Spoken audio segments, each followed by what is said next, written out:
Sziasztok, és mindenkit üdvözlök a Vérlégi Worldnek a 6. epizódjában. Ott folytatjuk a Grémon küldetésünket, ahol legutóbb is abba hagytuk. Pontosabban ott, hogy a Tirian 1 visszadokkolt a Torp 1-esre, és ezért szükségessé vált a legénységnek és a hajónak a visszahozatala is. Ezért építettük meg az M1-S2 Phobos Retrievert, ami gyakorlatilag egy 2 részből álló űrjármű. A fő része ennek az eszköznek maga a visszatérő rész, amivel majd a Statmon környékére hozzuk vissza a Tirian 1-eset. A másik egy eddig nem igazán használt, mondjuk úgy, hogy technológia, ami gyakorlatilag egy rakéta meghajtású irányítatlan lövedék, amivel majd a Tirian 1-esnek az üres üzemanyag tartályát fogjuk majd lerobbantani a helyéről, hogy ezzel is deltavét spóroljunk. Úgyhogy szépen rácélozunk, mint egy mesterlövész, és már úton is van a lövedékünk, addig a legénység a torpegyésen húzta meg magát a biztonság kedvéért, és sikeresen le is robbantottuk itt ezt az üzemanyag tartályt a helyéről. Így akkor a legénység nyugodtan vissza is szállhat a Tirian 1-esbe, és akkor végre itt hagyhatjuk a Torp 1-eset, és megkezdhetjük a közeledést a Phobos Retrieverhez. És akkor ezután igazából már nincs is más dolgunk hátra, mint az eddig megszokott metódusként. Megkezdjük az ereszkedést a Mezbin felé, hogy elérjük a Statmonnak a pályáját. Ez az epizód abból a szempontból is különlegesnek mondható többek között, mert a Torp rendszert szeretném kicsit továbbfejleszteni, ugyanis a Torp 1-esnek megvolt az egyetlen gányája, hogy legénység nélkül nem igazán volt működőképes, és ezért mindig figyelni kellett az élelmiszer ellátmányra. És mint ahogy azt a múltkori részből is már láthattuk, hogyha erre nem figyelsz oda, akkor bizony akár baj is lehet belőle. Úgyhogy ezért szeretnék majd a Tresoming felé küldeni majd egy félautomata állomást, amivel majd meg lehet egy kicsit gyorsítani az üzemanyag termelést, ami esetleg majd egy későbbi küldetéshez is majd jól jöhet. A másik viszont az, hogy most itt van előttünk a Mezbinnek ez a hatalmas nagy repedése, mondjuk úgy. Ez a Mezbinnek a kanyonja. Most ide próbálunk majd leszállni, már csak azért is, mert ez egy teljesen új biom, és így azért lehet egy kicsit feljebb tornázni a kutatási pontokat, amiket már eddig is összeszedtünk. És ami még plusz pont az az, hogy a delta V szintünk a szükséges fölött van, úgyhogy hál' Istennek így azért elég rizikómentesre sikerült itt az ereszkedés, még a leszállás is, hála jó égnek.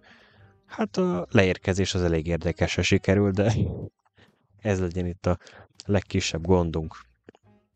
Ami még van kutatási pont, az gyorsan összeszedjük, és utána végre konkrétan földet is tudunk majd érni. Egész érdekes módon hagyjuk itt azt a leszálló járművet, de a lényeg az, hogy földet értünk, és akkor már csak a zászlótűzés lenne hátra, de nem lesz zászlótűzés, mert felrobbant a zászló, úgyhogy erről ennyit.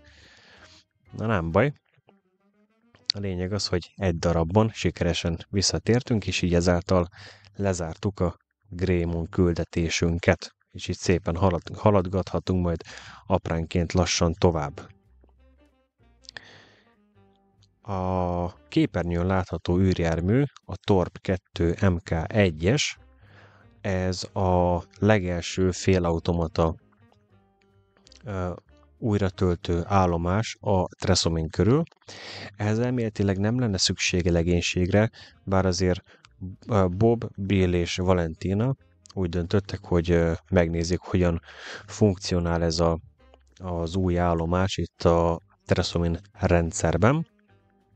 Csak a biztonság kedvéért, hogyha esetleg valamilyen fajta rendellenesség lenne például, amit esetleg csak legénységgel lehet helyre pofozni. Maga az állomás az végül is nem lenne rossz, bár a tárolható üzemanyag mennyiségnek a mennyiségével azért még vannak problémák, ugyanúgy, ahogy az érctároló ciszternáknak a számával is, úgyhogy lehet majd ezt is kicsit majd fejleszteni fogjuk. Amit pedig most indítottunk el, az a Boulder-es bányászállomásnak lesz majd a transferjárata. Lehet is látni, hogy 4 érc tartállyal rendelkezik. Ugyanennyi érc tartálya van a bányászállomásnak is, ami azt jelenti, hogy 1200 egység ércet tudunk egyszerre majd a torp bázisra átszállítani.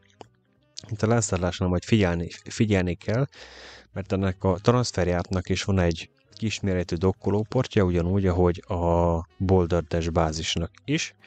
Úgyhogy majd arra mindig figyelni kell, hogy a 2 dokkolóport az alig álljon egymással, máskülönben nem lehet áttranszferálni a kibányászott ércet, és az, hát igen, az még okozhat problémákat is. De hál' Istennek ezzel így most nincsen probléma. Úgyhogy meg is kezdhetnénk itt az érc termelést, de lehet is látni, hogy az érc valamiért nem termelődik. Úgyhogy ezt is valahogy ki kéne küszöbölni, ezért is indítjuk így ezt a módosított frog járművet. Egy hasonlót, mint amit a múltkori küldetésben is használtunk. És először megközelítjük a Torp 2 MK1-es bázisunkat, és onnét fog nekünk Bill segíteni, mivel ő itt a mérnök. A froggal együtt majd megközelítik a Boulder-es bányászállomást, ugyanis a kérdésemre, hogy miért nem bányászik a bányászállomás, én megkérdeztem a Redditet, azt a választ kaptam, hogy azért, mert a fúrófejek azok túlságosan lent vannak, gyakorlatilag nyakig bent vannak a treszoménynek a talajában, és a játék az ilyenkor úgy regisztrálja, hogy nincsen talaj, tehát nem igazán lehet mit bányászni. Úgyhogy ezeket a fúrófejeket kell egy kicsit majd följebb tenni, és akkor elméletileg utána majd rendbe is jönnek majd a dolgok. Így egyesével szépen feljebb pakoljuk őket. Ebben van nekünk itt nagyon nagy segítséggel Bill, és miután az összeset egyenként szépen felpakoltuk, vagy feljebb helyeztük, feljebb rögzítettük, utána már indulhat is itt a bányászás végre, és az érckitermelés is. Mint ahogy itt az egyik fúrófej is nagyon szépen dolgozik. És igazából ezután már nyugodtan haza is térhetünk majd a mezbénre vissza, ugyanis a másik 2 kerbonautánkat is visszahoztuk azóta, és így megépítettük időközben a Torp 2 MK2-eset, ez már a végleges űrállomás a Terrasomin körül, ez teljesen automatizált újratöltő állomás, nincsen konkrétan érctároló kapacitása, viszont az üzemanyag tartályait, azokat kibővítettük.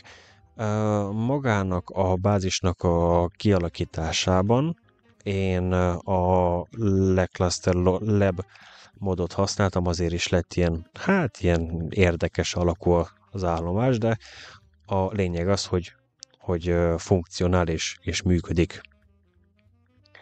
Ellenben ez akkor azt is jelenti, hogy a bányászállomásunknak a kapacitását is fokozni kell,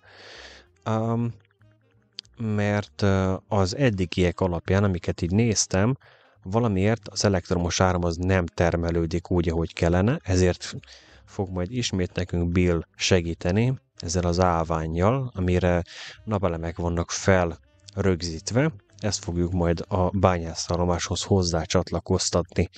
Szépen akkurátusan így megközelítjük a bányászállomást. Lehetőleg ne romboljunk itt le semmit se figyelmetlenül.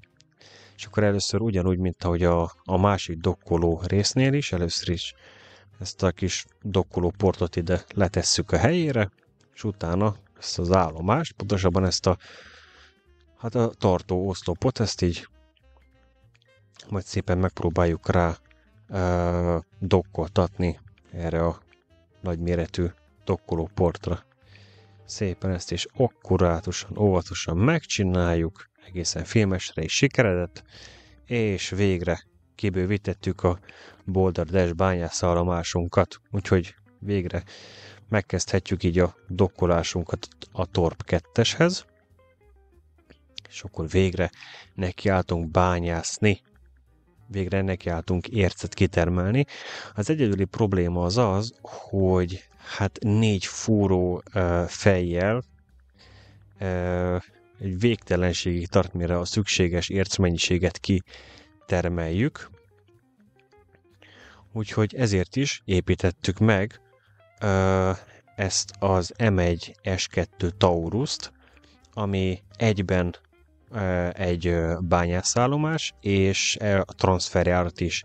Itt már 12 fúrófej van a 4 helyett, és ezáltal gyorsabban is fogunk majd tudni bányászni, és sokkal-sokkal többet is.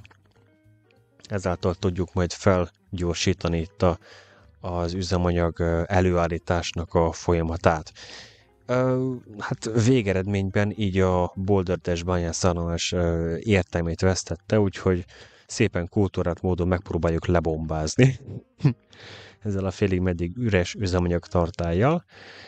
Hát igen, majdnem sikerült, de a lényeg az ott van, hogy ja, na mindegy. Sikeresen egy földet is értünk ezzel az új bányászállomásunkkal, a Taurusszal, és pont úgy vannak elhelyezve a fúrófejek, hogy rendesen tudjanak bányászni, bármilyen helyzetben is legyen az eszköz.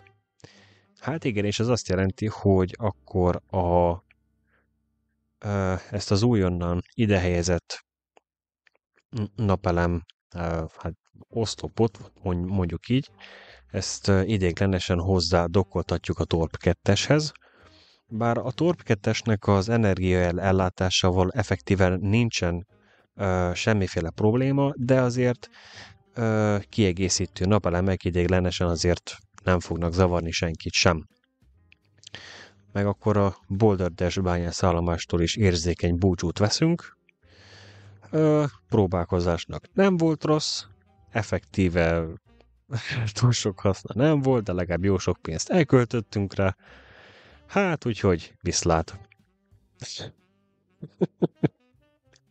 Úgyhogy erről ennyit. Na, mindegy. Így a 7500 egység értet azt relatíve gyorsan kitermeljük egy pár nap alatt. Meg is kezdjük így akkor a dokkolást a Torp 2-eshez, és akkor ami még ráadásul plusz, az, hogy az ércből nem csak üzemanyagot és vagy monopropot lehet előállítani, de még kaját is. Úgyhogy ha esetleg valami kikszer lenne, mert ezért a laboratórium azért csak ott van az állomáson, hogyha esetleg arról van szó, akkor élelmiszer utánpótlást is meg tudunk csinálni. Ez pedig már az M1S4 tiktálik, mert bizony-bizony most már túlépünk a Greymon határán, ez most a Kerbmun és a Troimin rendszeren fog majd különböző fajta vizsgálatokat megcsinálni, miután meglátogattuk újfent a Tresomint, mert ennek a kis űrszondának a fején van az a nagy Boomsli, hát élelmiszer raktárat hoztunk a biztonság kedvéért ide a Torp 2-eshez, mert hát azért Bill csak ott van az állomáson, és hogy azért ne legyen semmiféle váratlan probléma, mert azért sokáig most el leszünk majd ezzel az új kis szondával, ezzel a tiktálikkal, hogy ne várjon pontosabban ne érjen minket kellemetlen meglepetés, ezért egy kicsit feltuningoljuk itt az élelmiszer raktárakat. És így elindulunk szépen kifele. Konkrétan a kontraktunk az a Troimin nevű holdra szól, ami a Kerb Moonnak a trójai, hát mondjuk úgy, hogy holdja, ami, ha jól emlékszem, akkor az L4-es Lagrange Pointnál leledzik. Ez a hold abból a szempontból is lesz majd fontos, mivel körülbelül olyan jellemzőkkel bír, mint a Tresomin, tehát relatíve kicsi, és ebből a szempontból, mint ilyen bányászható kvázi aszteroida, fog majd nekünk funkcionálni. Hát meg is érkeztünk ide hozzá. Nagyon prima. A kontraktunk az pályára és leszállást is megkövetel, úgyhogy szépen keresünk egy hozzávetőlegesen ideális leszállási helyet, amiket még volt a kutatási eredmény, azokat így gyorsan összegyűjtöttük, és a következő állomás viszont bizony már a Kerb Moon lesz, úgyhogy bizony-bizony jövünk Kerb Moon. És a legközelebbi viszontlátásig. Sziasztok!